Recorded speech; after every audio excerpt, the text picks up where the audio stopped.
Olá, seja bem-vindo ao programa Diversidade. Nós temos como meta do nosso programa melhorar a qualidade de vida das pessoas com deficiência. Para isso, nós precisamos explicar tudo: a vivência, as etapas de reabilitação, as dificuldades da vida e as facilidades que ele pode encontrar quando tem muito boa vontade. Hoje nós vamos falar um pouquinho sobre os processos de reabilitação, nós vamos falar das dificuldades e a alegria das pessoas quando chega a um estado de convívio social perfeito. Nós vamos conversar com a Sueli de Sá Yanez, que é terapeuta ocupacional. Fiz o Yanez de propósito. Fez, né? É Yanez, terapeuta ocupacional, que é especializada em reabilitação de pessoas com deficiência, focando mais na pessoa cega. Tudo bem com você? Tudo bom? É um prazer estar aqui com você. Escreve há 19 anos para a revista Reação, que é uma revista especializada também na pessoa com deficiência. A revista Reação, ela foca todos os tipos de deficiência, não é só a questão do cego. Ela escreve sobre tudo. Tudo que é focado na vida da pessoa com deficiência. 19 anos escrevendo para a revista? Então, eu comecei cedo e, na época, quando eu conheci a revista, não tinha nenhuma abordagem mais específica sobre deficiência visual. Foi aí que eu fui convidada a estar escrevendo para a revista, para falar algumas coisas voltadas para esse público, né? Você fez terapia ocupacional. Geralmente, a terapia ocupacional, ela é voltada para os movimentos, certo? Também, que é movimento de mãos, treinar dedo, treinar a pessoa pegar na colher, no garfo. É mais ou menos isso que a gente vê da terapia ocupacional. Aí você vai para cegos. Como é que foi essa migração, assim? Porque todo mundo vai para um lado, você foi para o outro. Por quê? Na realidade, a terapia ocupacional, que a gente pode dizer grosseiramente falando, que é um método de tratamento que se utiliza de atividades para que a pessoa possa chegar no grau máximo de independência que ela possa conquistar e contribuir para a gente contribuir para isso.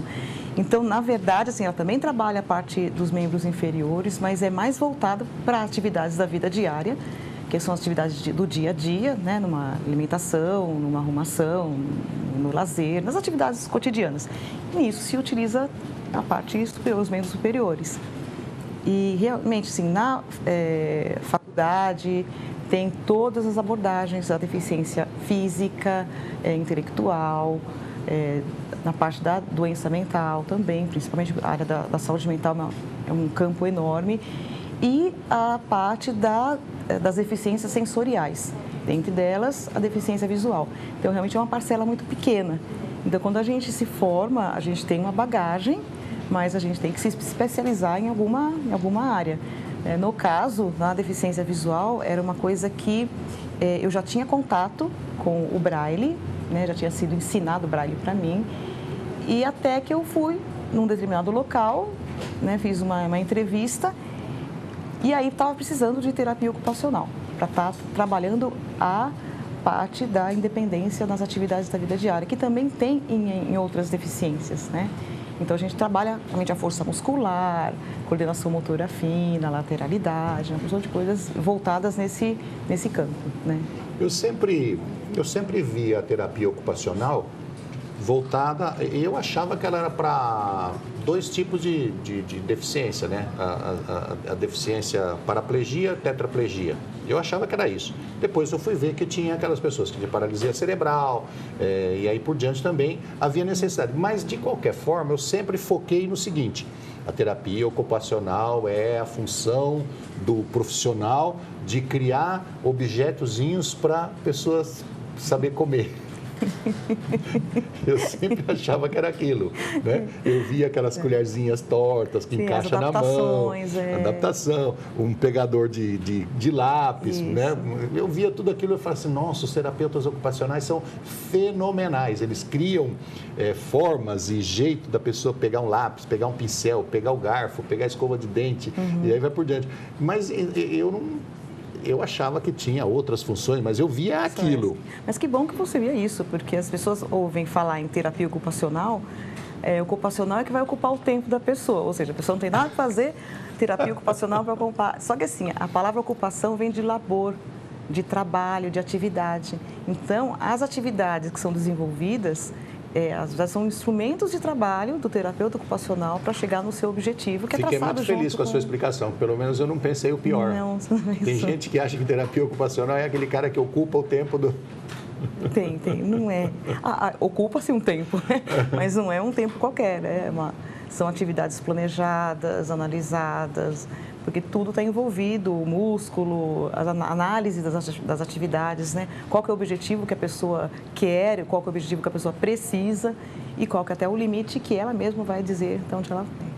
Bom, com essa brincadeira que a gente está fazendo com a Sueli aqui, com relação à terapia ocupacional, a gente pode dizer o seguinte: as pessoas que têm a família que tem uma pessoa com deficiência em casa, ou conhece alguém com deficiência que tenha dificuldade de manuseio dos objetos, que tenha dificuldade com as mãos, que tenha dificuldade inclusive com os pés, o terapeuta ocupacional ele tem a função de arrumar uma forma para que a pessoa faça bem isso, seja através de reabilitação, através de um treinamento, através de exercícios, ou seja através de arrumar objetos de acordo com a necessidade daquela pessoa. Então, se você tem uma criança em casa, um jovem em casa, que ele não consegue comer, a colher cai da mão, é bom procurar um terapeuta ocupacional que ele vai arrumar um instrumento, né? Uma forma dele fixar colher, garfo, faca, lápis, pincel, escova de dente, aparelho de barbear e aí vai por diante. Né? Eu acredito que o terapeuta ocupacional que inventou aquele negócio de colocar no volante para o tetraplégico virar... Tem adaptações, né? Sim, são adaptações para você, né? Que não tem uma função. O tetraplégico, por exemplo, tem a mão, o incompleto, né? Ele não consegue nem abrir os dedos e dirige. Por causa de um aparelho que foi colocado no volante, um pomo, sim, né? E que ele dirige. Então, fenomenal o trabalho. É importante ressaltar que não é uma academia de fazer uns exercícios, né? Também faz exercícios, mas é por meio de atividade. Então, o diferencial do terapeuta ocupacional não é simplesmente fazer uma atividade de erguer o braço e fortalecimento. Vai utilizar, vou dar um exemplo, né? Coloca uma tela de um quadro, um pincel, uma tinta e através de uma atividade o paciente, o usuário, né? O cliente, cada um chama de um jeito, vai estar fazendo a atividade e vai estar, por meio da atividade, desenvolvendo aquilo que ele precisa desenvolver. Ou seja, você trabalha exatamente o AVD, que é as atividades da vida diária, certo? Geralmente no nosso meio a gente tem algumas siglas, algumas coisinhas assim que precisam ser explicadas. O AVD são atividades da vida diária, que é a coisa mais importante que tem para uma pessoa com deficiência. Ele precisa primeiro desenvolver as suas atividades, né, diárias, lavar uma louça, lavar uma roupa, fazer uma comida, escrever um texto, ligar o computador, atender um telefone, né, levantar da cama, ir ao banheiro. Fazer todas isso é primordial para depois ele partir para o lado profissional, sair para a rua, sair para o mundo e enfrentar essa... A gente vê muitos casos das pessoas que já vão para o mundo sem ter feito essa parte, né? Sem ter trabalhado essa parte da independência. Então, a gente vê algumas pessoas passando... mas, né? As pessoas passando alguma vergonha na hora de estar almoçando com o pessoal de trabalho. Então, não derrama comida, porque não tem algumas técnicas, não é nada de outro mundo, mas assim, algumas técnicas que evitam cair o alimento do prato, como você se comportar numa mesa. Isso para todo mundo, né? E para quem perde a visão ou quem nasce sem ela, é importante ter essas regras para não ser visto de uma forma inadequada pelas pessoas ao redor. Então, agora vamos partir lá para a questão do Braille. Você disse que já tinha estudado o Braille antes da faculdade, é isso? Durante a faculdade, mas não foi na faculdade. Eu conheci um senhor numa palestra. O nome dele ele é o responsável por aprender o Braille. O nome dele era Shalom Levi. E ele ele é cego, tinha sequela de paralisia infantil e tinha hidrocefalia também. Então, ele dava umas palestras e aí a gente tudo para ele. Aí ele me ensinou Braille, porque ele morava na Argentina. Então, naquela época, eram os rolos, era secograma que chamava. Então, ele mandava da Argentina uma folha toda em Braille E eu demorava, uma folha demorava 1 hora, 1h15, 1h30 para ficar lá, né, letrinha por letrinha. Hoje eu já escrevo e em 5 minutos eu já li páginas, né? Porque a gente tem essa facilidade. Então, eu já sabia o Braille, o que facilitou muito para estar entrando nesse meio. Pois é, então, quer dizer, quando você estava fazendo a faculdade de terapia ocupacional, você já tinha um direcionamento? Já falou, eu vou trabalhar... Consciente, não. Eu queria trabalhar com crianças e na área de saúde mental. Na mão? É. Aí aconteceu que terminou a faculdade e eu ingressei numa instituição onde a terapeuta ocupacional estava saindo. E quando eu entrei nessa instituição, no dia seguinte, essa terapeuta ocupacional estava saindo, foi para Portugal. E foi para Portugal, me deixou no lugar dela. E com um monte de jovens, adultos. E eu olhava assim, tá, eu sei o Braille, eu sei algumas coisas da faculdade, mas e tive que experimentar muitas coisas. E principalmente, assim, até as pessoas que estavam lá queriam que a outra terapeuta voltasse, só que ela não ia voltar mais. Então, eles faziam, os jovens principalmente, né? Faziam de tudo para me deixar assustada, para eu ir embora. Tem essa experiência que eles ficavam falando histórias, o início, né? Então, eu falei, só que assim, como eu sempre via muito a parte, que a gente até conversou, a parte emocional, então eu nunca entrei muito no drama daquela pessoa que estava falando. Eu me colocava no lugar dela, como eu me coloco até hoje, até para você saber que programa que você pode desenvolver, que programação, mas ao mesmo tempo eu não afundava. E isso incomodou, né?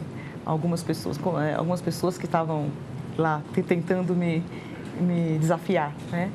E aí, depois de umas 2 semanas, né, eles mesmos chegavam e assim, olha, a gente tentou tirar você daqui, mas não, a gente gostou de você, pode ficar, né? Nós vamos entrar para o lado emocional, Sueli, que eu considero muito importante essa questão. Eu acho que nós nunca conversamos aqui sobre a questão de trabalhar o emocional da pessoa que está sendo reabilitada. Mas para encerrar o nosso primeiro bloco, eu queria perguntar assim para os nossos amigos de casa, você sabe o que é o Braille? Bom, a grande maioria sabe, né? A grande maioria sabe. O Braille, ele é aquelas...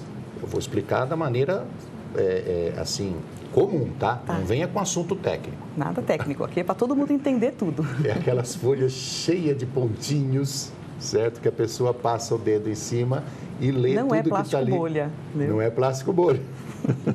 Não é plástico bolha.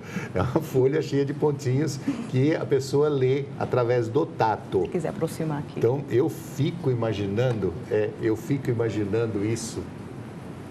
Menina, que tato que a gente deve ter. Eu já passei a mão em cima de uma folha em Braille e eu não consegui identificar nada. Eu senti que a folha estava áspera, só isso.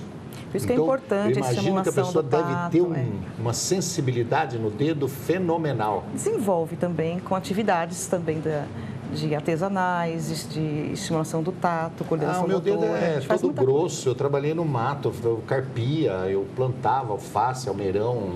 Acho que não vai afinar isso aqui. Mas tem muita gente da roça que aprende Braille. Aprende. Então... Nós estamos conversando com a Sueli de Sá Yanez, que é terapeuta ocupacional. Ela está conversando com a gente sobre a reabilitação das pessoas com deficiência. Nós vamos para um rápido intervalo e já voltamos.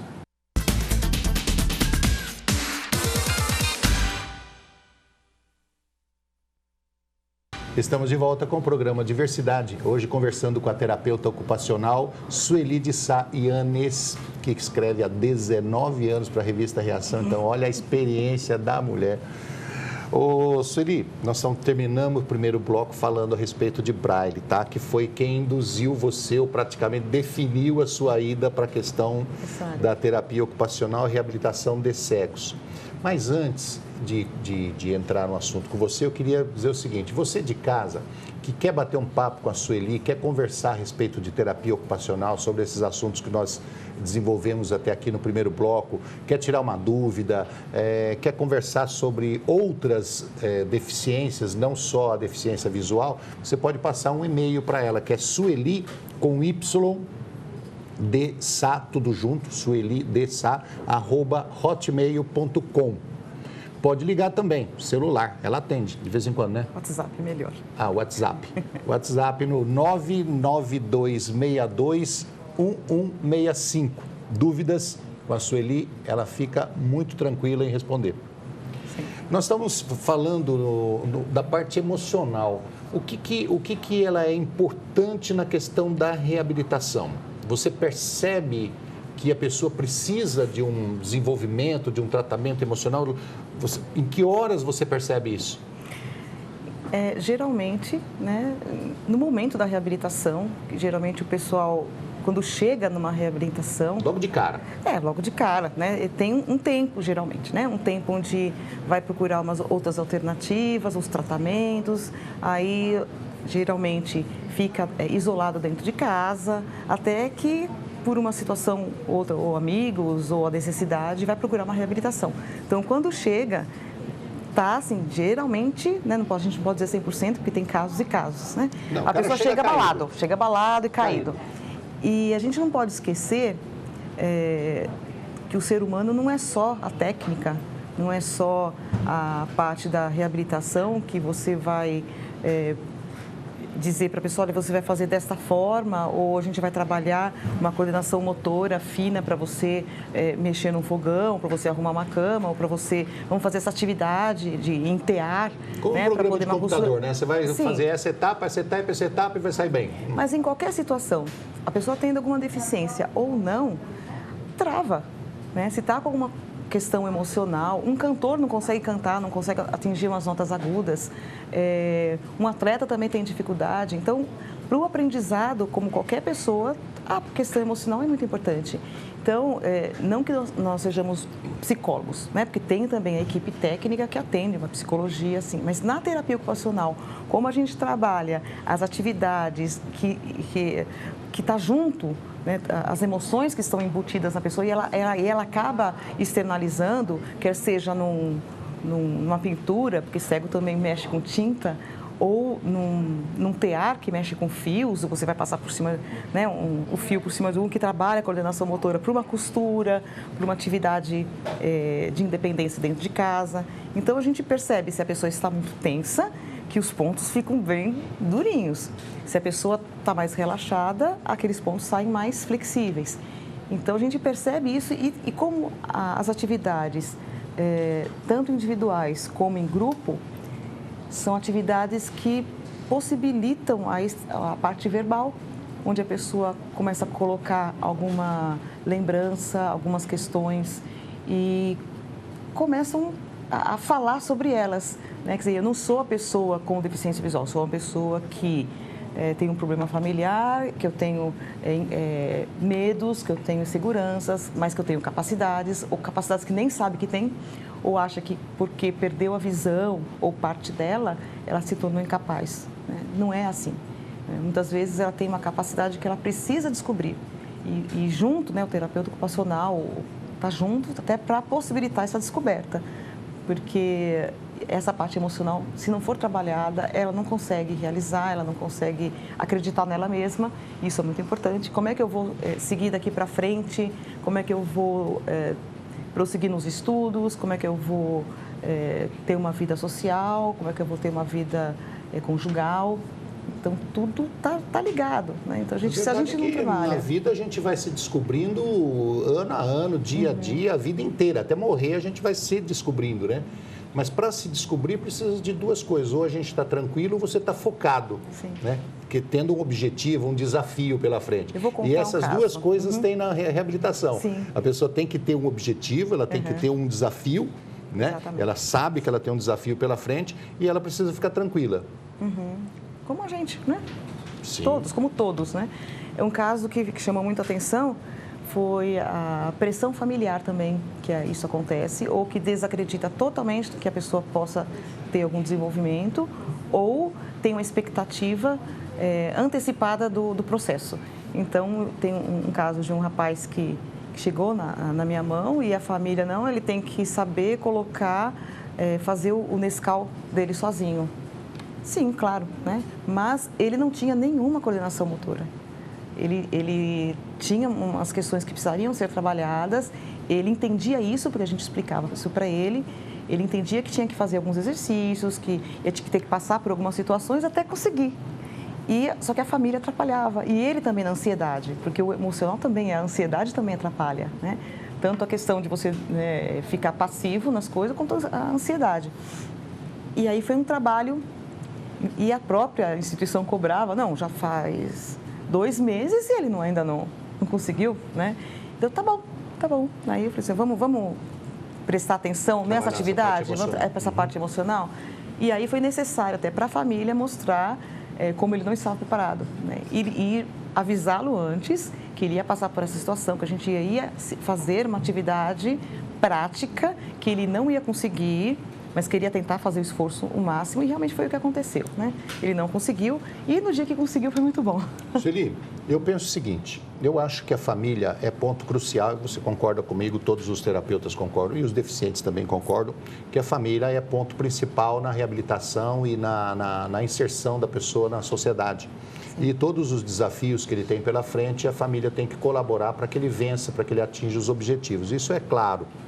Mas eu fico pensando também que tem o lado da pessoa com deficiência, a pessoa que está sendo desafiada, a pessoa que está passando por uma situação, que ela tem que ter consciência de que você ganhou limão, você tem que fazer uma limonada. E limonada em abundância, com bastante água, bastante açúcar para servir para todo mundo. Sabe? Eu penso nisso. Eu, por exemplo, sou uma pessoa, não estou puxando a brasa para minha sardinha, não, mas sou uma pessoa que eu detesto que alguém chegue e fale alguma coisa contrária àquilo que eu posso ou que eu acho que eu posso fazer. Entendeu? Quando eu fiquei deficiente ainda no hospital, escutei alguém falando, inclusive era uma parente, dizendo o seguinte, pronto, a família tem que se preparar porque ele ficou dependente. A família vai ter que tratar dele, cuidar dele e sustentar ele. Aquilo me caiu com tanto amargor, né? Foi uma coisa tão azeda que caiu dentro de mim, que eu fiquei remoendo aquela frase, aquela palavra daquela pessoa durante dias. E se você tivesse acreditado, você não estava aqui hoje? Não, foi justo ao contrário. Eu falei, eu vou provar e em pouco tempo eu vou chamar essa pessoa para conversar. E saí dali com o objetivo, o meu primeiro objetivo era reverter aquela frase. Não sabia se eu ia vencer na vida ou não, mas eu queria de cara reverter aquilo, falar assim, olha, eu não dependo das pessoas para eu viver. Sim. Eu tenho vida própria e as pessoas vão depender de mim. Então, eu penso assim, o deficiente também tem o lado de compreensão dele, não pode só falar assim, minha família não me auxilia, então caí. Minha família não me ajuda, então não vou fazer nada. Exatamente. Minha família não coopera, então vou ficar sentado na cama aqui num quarto escuro até morrer. Não é bem assim. Atendi um caso... Nós temos o nosso lado. Atendi um caso que a menina se formou em jornalismo e não sabia colocar água num copo. Porque a superproteção da família, que a gente sabe que até é pior do que a rejeição. Né? E foi um trabalho, até porque ela tinha tudo que ela queria. Só que chegou numa situação que ela se viu podada, que ela não poderia estar viajando com outras pessoas. Aí ela parou e falou, olha, eu preciso... Né? Que bom que tem alguém que faça, é o que a gente passa. Que bom que tem alguém que faça, mas você precisa saber fazer. Né? E foi possível e foi um trabalho árduo. Eu acho que a superproteção, ela é tão ruim ou mais do que a discriminação. A superproteção são aqueles pais que não acreditam que os seus filhos são capazes de desenvolver ou ficam com medo de colocar o seu filho no mundo e não deixam de fazer nada, absolutamente nada, vira alguém realmente dependente a vida inteira. Então, eu acho que isso é um tremendo passo para acabar com a vida da pessoa, é discriminação total. E não é coisa do passado, não. Hoje em dia, a gente, eu conheço com famílias. todas os programas, as conscientizações que a gente faz, tudo... Mesmo assim, acho que vai mudando a geração e tem que começar tudo de novo, porque as famílias hoje também querem sobreproteger. É a comparação, né? Quando você esquece que o indivíduo é o indivíduo, tem as características dele e ele pode chegar até onde ele quer. Eu acho que o deficiente tem que tomar a rédea. Sim, sim. Como foi o caso daqueles primeiros deficientes que saíram da casa de repouso e foram lutar pela liberdade, não é isso? Não é assim que começou todo o movimento? Leiam essa história que é maravilhosa.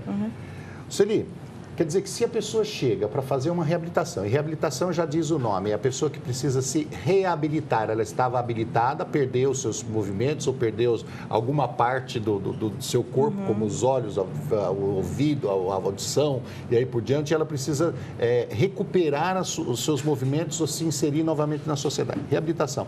Ela vai para um terapeuta ocupacional ou uma fisioterapeuta e a mulher lá é totalmente mecânica, assim, fria, gelada. Não dá para fazer uma reabilitação direito, né? Ela vai estar trabalhando com uma máquina, né? Só que essa máquina, uma hora...